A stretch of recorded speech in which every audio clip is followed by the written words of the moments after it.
The next person walks up. Edna, you got the candlesticks, Flo? Flo, I got the candlesticks. You got the St. Stanislaus Kostka Doisley? As we, the directors, all sat there, we judged them. Try to find the right person. Speech and movement judged. Who will be in what show? Who will be the breakout role this year? What director will have the best shows? Questions that start here in the audition. A strong feeling of sympathy overtakes me. These young actors, wanting a chance to shine under these lights. I've always felt that way, with ambitions like theirs. All starts in the audition. As a director, I picked a show that would best show off my directing skills. Then I wrote one. It was rejected. Then I found a World War I play in the trenches. It was rejected. Then I found a play with a title that sounded interesting. Lives of the Saints. It caught my attention. I read it and was taken back.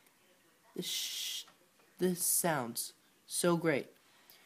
And it'll be a challenge for everyone in it. After we heard countless auditions, I had a list of people I was going to have read again for me.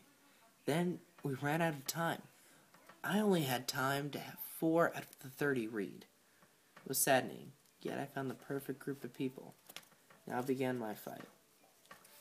Suddenly, all the pieces came together. The actresses were there, and the potential and the emotional satisfaction would be theirs to grasp. The kind that I rarely got to. The kind that you would believe some director sees potential in you that you've never accessed in a while. If that. This group will show everyone that you can put on a difficult one-act show and pull it off well in 14 days. It can happen, and this group will prove their greatness. And I might feel that satisfaction that I yearned for I had done greatness. It was our time to shine as an ensemble. In the first rehearsal, the room was quiet.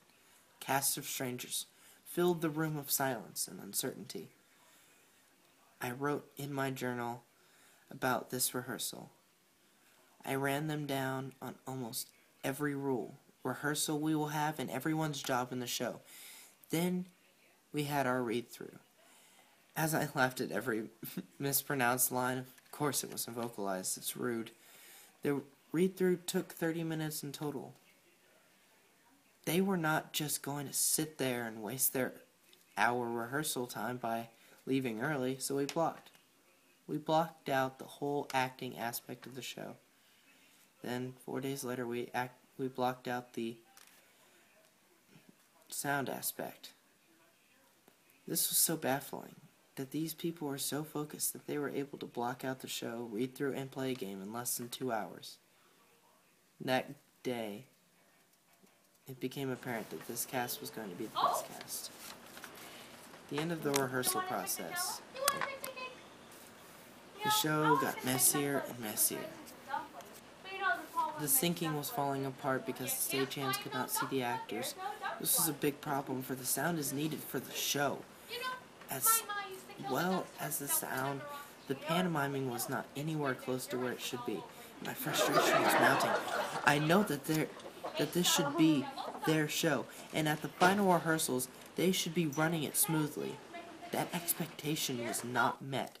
The second last rehearsal, I took our new theater teacher's advice by installing some sort of rhythm along with a new system that improved the structure of the show. Karen, the manager of actors, would signal Jennifer, our top stage manager, before the line. Then Jennifer would signal Lauren, our stage manager of sound, at the line. Then Lauren would signal the corresponding stagehand or stagehands with that sound cue. This was put into a rhythm on 1, 2, 3, 4. Pause, 1, 2, then to cue. This helped the stagehands, stage managers, and 2 actresses. The last rehearsal, they were tense, afraid of how they were going to do. And that's what I thought. This rehearsal, they took the show as their own. I could not be more proud of them. That they showed themselves off this well. It's extraordinary. From 2 rehearsals ago that they came this far. Tech Night, the night of 11 shows. Every show had to perform in front of the cast and directors of the other shows. Their talent showcased in front of the rest of the department. As a director, I felt that I did the best job I could have done to make them the best that they could be, while growing closer as friends. When asked why I'm in theater, I can only answer this after this event. It is for the comradeship and the compassion you can get from these great people.